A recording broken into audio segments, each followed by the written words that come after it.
Globally یہ concern ہے، globally ایک تشویش بھی ہے اور ایکسائٹمنٹ رادر یا ایگزائٹی میں کہہ دوں کہ وہ کہتے ہیں کینیڈا کو میں اپنی ریاست بنا لوں گا۔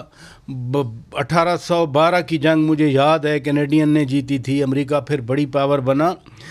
ایلن مسک کہتے ہیں کہ کیئر سٹارمر کو ہٹا دیا جائے، جرمنی میں فار رائٹ آ جائے۔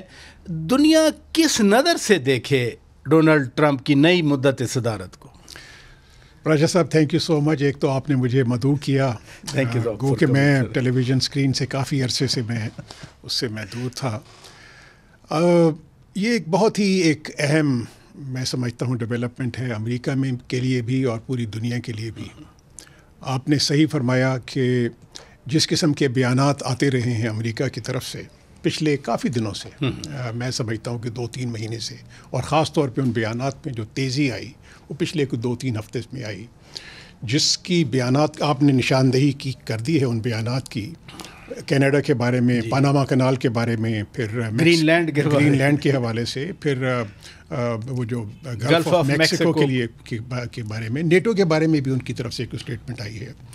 تو اس سے ایک میں سمجھتا ہوں کہ ایک بے یقینی کی صورتحال ڈیولپ ہو گئی ہے پوری دنیا کے اندر۔ یہ خالی ہمارا خطہ نہیں بلکہ پوری دنیا میں اس قسم کی جو سی ایک نروسنس ایک ہوگی۔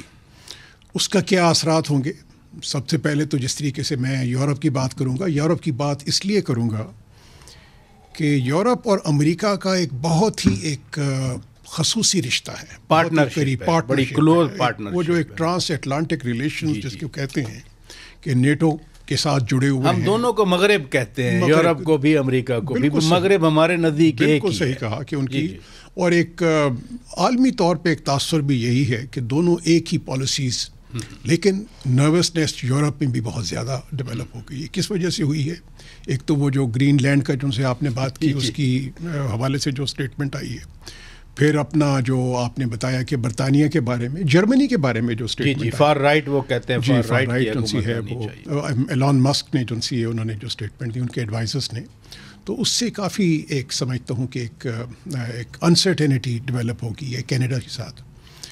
اس کے کیا اثرات ہوں گے یہ تو ابھی پریڈکٹ کرنا بڑا مشکل ہے، کیونکہ بے شمار جو دنیا کے اینالسٹس ہیں جو ان کا سمجھتے ہیں کہ وہ سمجھتے ہیں کہ یہ والی جو اسٹیٹمنٹس ہیں کہ جی آپ نے گرین لینڈ کو انیکس کر لینا ہے یا پاناما پہ قبضہ کر لینا ہے یا کینیڈا کو 51 اسٹیٹ بنانا ہے، تو یہ ایک سمجھیے کہ ایک ٹیکٹیکل قسم کی اسٹیٹمنٹس ہیں، ان کے صرف اس کا بنیادی مقصد یہ اہم بات آپ نے کی کہ ٹیکنیکل اسٹیٹمنٹ ہے۔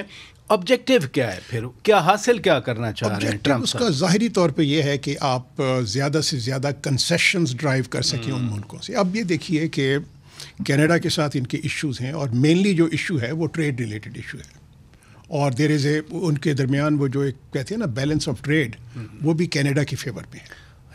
اچھا اب یہ ہے کہ اس قسم کے پریشر ڈال کے کینیڈا کے اوپر یا باقی یورپین کنٹریز کے اوپر وہ ڈال کے، مقصد یہ ہے کہ وہ یہ کسی نہ کسی طریقے سے آپ ٹریڈ کے اوپر کنسیشنز آپ لے سکیں، اور یہی ایک اسٹریٹجی میں یہ سمجھتا ہوں، اور جو کہ امریکہ میں بھی بے شمار لوگ بھی سمجھتے ہیں کہ شاید اس کی ایک بنیادی وجہ یہ ہو، یعنی دباؤ ڈال کے آپ پھر تجارت کو اپنی فیور میں کر لیں۔